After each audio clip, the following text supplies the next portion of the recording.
All right, so it's time to start talking about some psychology.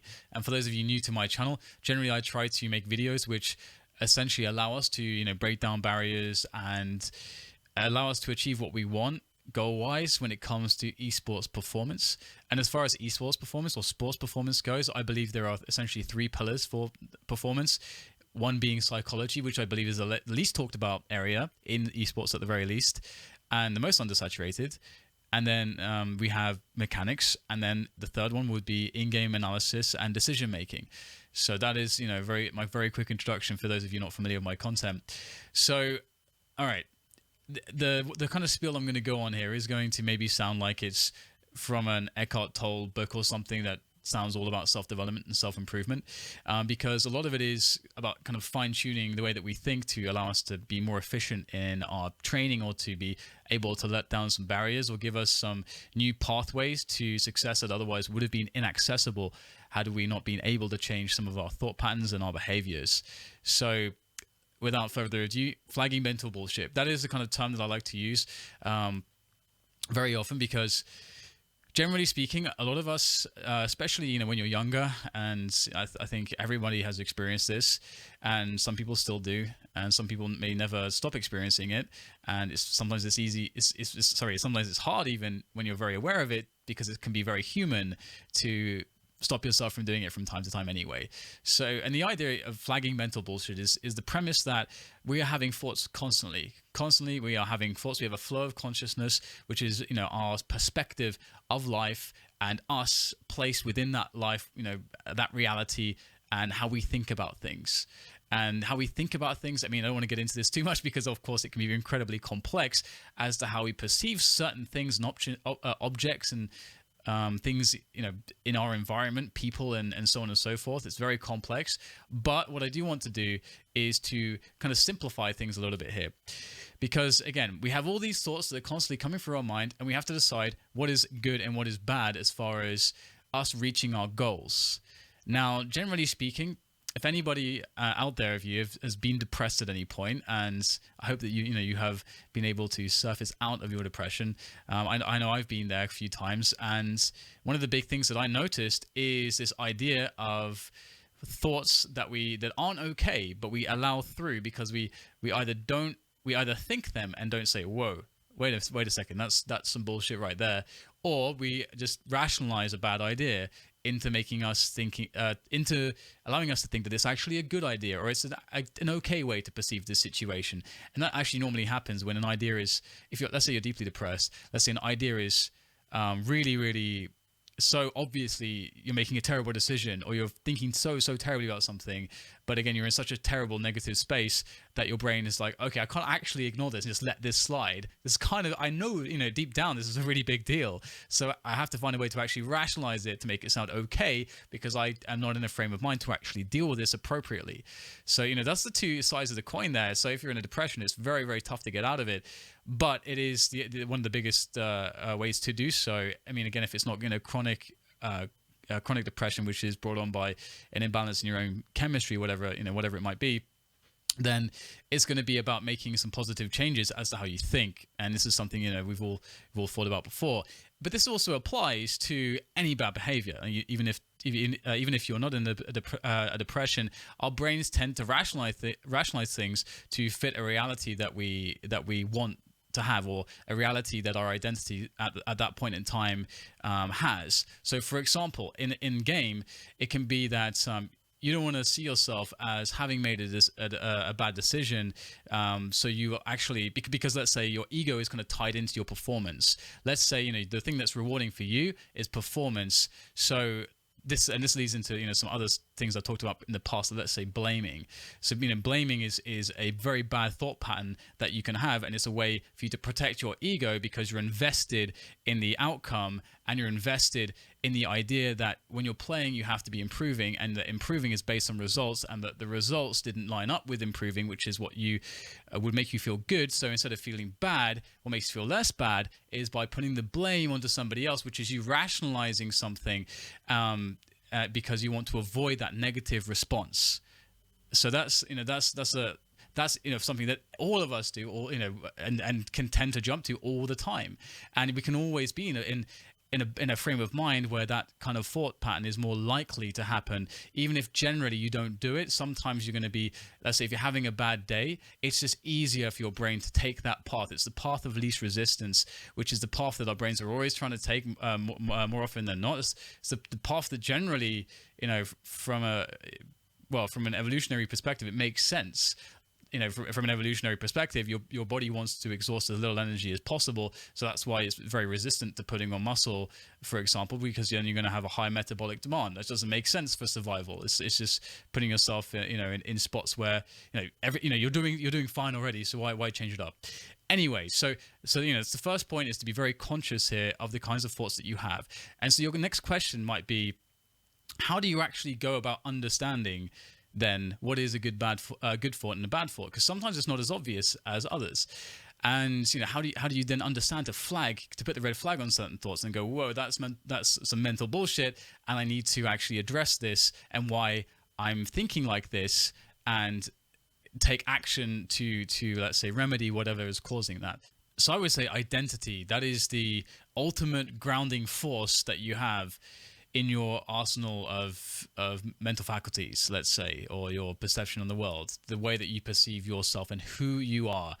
And having that as your objective truth is the best way to neutralize your brain when it's rationalizing thoughts. So just taking our example from just now, the objective truth in this example is that you have a situation whereby you want to win, and you're emotionally invested in winning generally, unless of course you've been following my videos and you've been able to detach yourself and recalibrate how your investment strategy to decrease emotional responses, to better able you to make decisions objectively well, and so on and so forth. Hashtag plugging my own shit. But obviously, for most people, they're going to be emotionally invested in winning or improving as a player. Those are the two things. So generally, everybody's idea of improving as a player is winning. So this is obviously the fundamental issue at hand. But obviously, the blame comes in because you see that I'm helpless in this scenario. It was this other guy that fucked everything up. And so you have this negative response, essentially. You start blaming. And that's a good trick, actually. If there is a negative response, it's probably not too good for you. And in this instance, we have this self-deception, this blame, this focus on the negativity, the focus on what is the wrong thing. It betrays objectively your fundamental truth, that identity of becoming a better player or winning even, because you're obfuscating the fact that actually maybe I should look inwardly to see how I should improve. That's your actual congruent truth, not the fact that this other guy fucked up your performance. So then what happens is, as I've mentioned before with blame, you then close the book on if you could have been a better player. You're basically closing your mind off a little bit to being a good player, or having the ability to use the information of that game or that experience as something that was positive, and instead you'll look at something as negative. And our brains tend to have a response with negativity, which is very reductionist and often not very true, because with negativity, our brain usually tries to soften the blow in some way, hence all the rationalization. And maybe, during the course of blaming the guy in the game, when you're saying, oh, you should have been fucking over there, you should have been in this position, and you're like, well, actually I believe that I instructed him in perhaps the best and most impactful way possible for us to better win the rounds.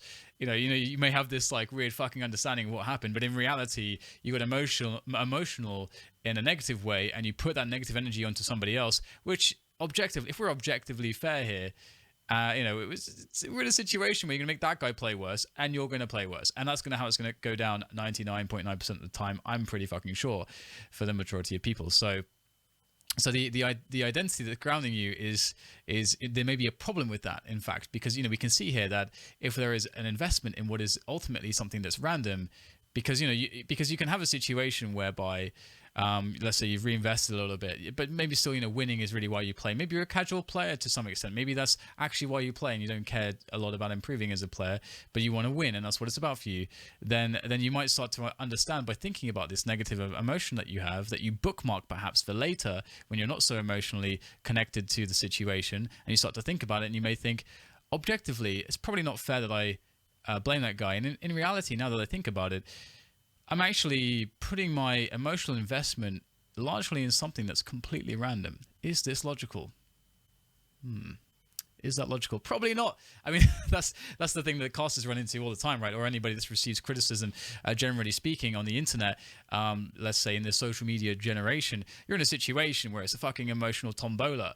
If you're a guy that takes stock in the Reddit threads, because if you let's say you see the Reddit threads and everyone's like, yes, this guy is fucking awesome, I love this guy, he's so good, and you're like, oh yeah, I feel great because of that, and I see all that all the time. You can't then not, when everything is shit, everyone's like, this guy fucking sucks, I think this guy's hair is stupid, he's really weird, he's got amazing dress sense, but he's definitely a cunt, like whatever they're saying, you have to take stock in both the emotionally good and the emotionally negative if you're going to take stock at all. So it's better to just detach yourself from understanding that as a valid source of emotional feedback for you, because otherwise, again, it's the emotional tombola. What is it today? Do I get to feel shit or do I get to feel really great? It's like, who wants to live like that? It's not a stable way to live. So with a little bit of analysis, we can understand that objectively that's not a healthy way to look at that situation, and to have your emotionally state decided by a bunch of strangers on the internet. Just want to pause there, because that's what it fucking is, and that's something that I think a lot of people don't understand. I almost want to say it again: letting strangers dictate your emotional state. It just becomes so obvious at that point that it's a bad thing. So. And of course, that's a bit of a tangent, bit of a side tangent there. But identity, and so the big question is, how can you remain? How can you gain your objective truths from your identity to really understand that your thoughts are okay or not? So the objective truth, in the example that we use, is that, okay, I'm a player that wants to improve, and you take yourself through this situation where it's like you're blaming people. Okay, boom, blame. Not good, bad. Okay, where does that come from? Because I know that's not going to be congruent to good mental thought patterns for me to actually improve at this game. And okay, so you think about blaming, it's like, actually, wait, why did I want to blame? Okay, well, because I felt like I was affected too deeply by my teammates. So then you have to measure up. Okay, is that with how you want to train in this particular moment, is that something that you take into account? Relying on teammates. Okay, is that a good thing? Okay, it can be okay. Okay, I have to manage that in a better way. Let's say if you're playing with the clan, or if you're playing in a pickup game, it's not always very realistic to have any expectation on your teammates. So instead, you have to have different focuses. The way that you mentally approach and think about those situations in the pickup games will have to be different. You'll have to have a limit as to how much investment you can have on your teammates and what you can come to expect from them, so that you have your kind of mentally tuning things in the right way, so that you can have the best emotional state and most efficiently reach your goal to practice whatever you think is best to practice within that situation, which you've now better defined for yourself as someone who wants to improve. And you can also help to avoid any of the negative actions, which will allow you a better training environment, because you won't be exuding negativity upon the people around you. But this, of course, does go also to the complexity in some respects of what we're dealing with. It doesn't all have such complexity, but sometimes it does, and it does sometimes require fine-tuning, and it's not always as easy as the ABC 1 2 3 black and white type situation. You've got to develop a sense for it. So nothing's really perfect in this regard. So you can see, even if we're trying to simplify it, it has a little bit of its own annoying, sneaky complexities about it. So that's why you have to think about it, and why it can take a long time to really figure this stuff out. But ultimately, if we go to a more concrete area, and we go back to, let's say, what is a depression, and what can give you happiness and more fulfillment in your life, and so on. A lot of it is going to be about living up to the objective truths that you set with your identity. And your identity, let's say, your ethics and morals, that's one aspect of your identity, one field, one area of your identity that you have. And that area, may be decided by a bunch of different things, and it's usually a little bit hardwired to a certain extent based on experiences from when you're very young, generally speaking. Not always, and it can, some things can change, but depends on the person. But the field, the other field is going to be about who do you want to become, and framed in an achievement perspective, in a career perspective, in a relationships perspective, in all these different perspectives. And talking about relationships, we can discuss that a little bit in a second, because that's a really interesting one, because fuck it, I might as well I'm already talking about it, right? So in a relationships is an interesting one because there's not always time to have, even though you can have a big value in it, there is a human need behind this part of your identity. Let's say, you know, the relationships in your life, and let's say potentially having a partner or receiving affection from a partner, or the goal that you want to build something with a partner, someone that inspires you, or you think that allows you to improve yourself, and you inspire one another, and you have that cool dynamic. Like that can be one area that is a part of your identity, because it might not be a thing that you find okay, this is an achievement, this is something that I want to achieve because that's who I want to be. This is more an aspect of your identity, which is like, actually human beings just want that, we're social by nature, we want partners. I guess we have to fuck at some point, but also, you know, like from an evolutionary perspective, but also from an emotional and intellectual perspective, we seek partners. It's like a natural thing. So when you're in a spot, for example, where you can't physically do that because you're working too much, let's say, and this I think is something that, you know, a lot of people are very familiar with, especially in our current work culture. You're in a situation where you have this dissonance again, because you have this thing that you kind of feel like you need deep down, but you can't get it because of your lifestyle, because of choices that you've made. So I feel like and I've experienced, you know, personally, you know, more chaotic and destructive thought patterns and behaviors because I've wanted something that I can't have.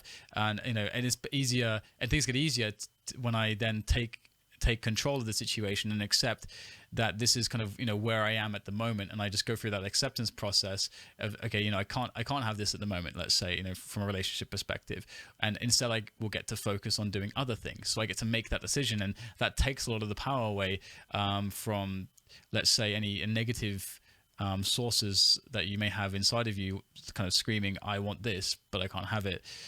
So it's a bit of a slight side tangent there, but at the same time, the things that we can control that really shape who we are is the stuff like, you know, the passions that we have and the achievements that we want. So do you want to be a professional player? Do you want to be an amazing violinist, or do you want to work in get a higher position in finance, or do you want to go and be a yoga teacher in Nepal or something, or Hawaii, whatever it might be? Like there's all these kinds of different goals that kind of and you know, that shape kind of who you are and who you can become. And that is essentially what your identity is going to become. So in every day that you're not living up towards, or not achieving objective truths towards those things, is a day that you won't be as happy, because there's nothing quite as fulfilling as us becoming who we think that we are in this world and who we represent to everybody. Because as soon as there is a lack of congruency there, then you start to have internal conflict, and you're not as happy, you won't be as motivated, you'll be a little bit sad, a bit more sad, maybe a little bit more depressed. And that's why depression is so fucked up. It's because in many respects it blocks you, or you get into negative thought patterns, and you can't really experience and emphasize these aspects of yourself. Everything's so much effort, and so you start to become even more sad. It's such a horrible cycle. So that is your grounding factor. And if you have not, you know, discovered your identity, and so you don't really know what your objective truths are, then you can be guided by your passions. And because your passions, you know, whatever you think is fucking awesome or fucking cool, and stuff that you love to do, that's who you are. I mean, you may not know what career you want, but the stuff that you love to do is who you are. And that process is slow, and it's gradual for a lot of people. And for me, it was very, very gradual. Let's say I had no idea for the longest time. And for me, it was largely because of the turmoil that I had growing up, and being in a place, I mean, that's probably a story for another time. But yeah, I generally, I think from the age of 12 to like 24 or 5, had no fucking idea what I wanted to do. And it was a big problem for me. And anyway, so now we've talked about that, we can talk a little bit about, let's say, areas that kind of have fucked ourselves a little bit when it comes to identity that we can't control.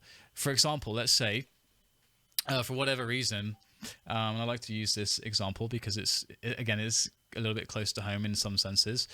Let's say you want to let's look at the idea of neuroplasticity, which is the idea that you can, through habit and reference experience, you can guide your brain to create neural pathways and normalize yourself to certain experiences, and then those experiences will end up becoming behavior, because as you habituate something, and your brain starts firing off those neural pathways all the time that you created for that thing, it starts to become a behavior. And we are ultimately the sum of our actions, essentially. So in that sense, let's say if you're, for me, I was very introverted because I spent all my time playing video games. I was quite poor growing up, and I was in a village, didn't have a car, or mode of transport was pretty weird in many senses. So it was pretty crippled socially. But I decided that I did not want to be. I wasn't convinced that I was introverted. I didn't want to. I was angry by the fact that perhaps someone else had almost chosen for me, because I had this awakening at some point where I was like, wait, actually I'm kind of fucking introverted. I spend all my time inside. I don't want to be this. I have a dream that I can be socialized. I can be super extroverted or something like that, and I wanted to have that identity. I didn't want to be limited. I was really annoyed by that idea of being limited in some way, but because there's that label, isn't there? That label, you're an introvert. So it's almost mentally crushing to an extent, because then labels are dangerous in that sense. So I wanted to break free from what I was finding was becoming almost a label that I put onto myself. Thanks society. So I went out a lot. I started socializing a lot. I started speaking to strangers. I started putting myself in as many uncomfortable social situations as I possibly could, until it became really normal. And to some extent, I actually got maybe a confidence socially that really didn't make sense, because like the more that you do it, the more you just stop giving a shit. Doesn't mean that you're getting good at it in many senses. It just means that you give less of a shit, which in many senses can be the defining factor to allow you to become good at something. But that's how I would look at it now. I was convinced I was getting good at that, but I don't think I got better at being social until later on.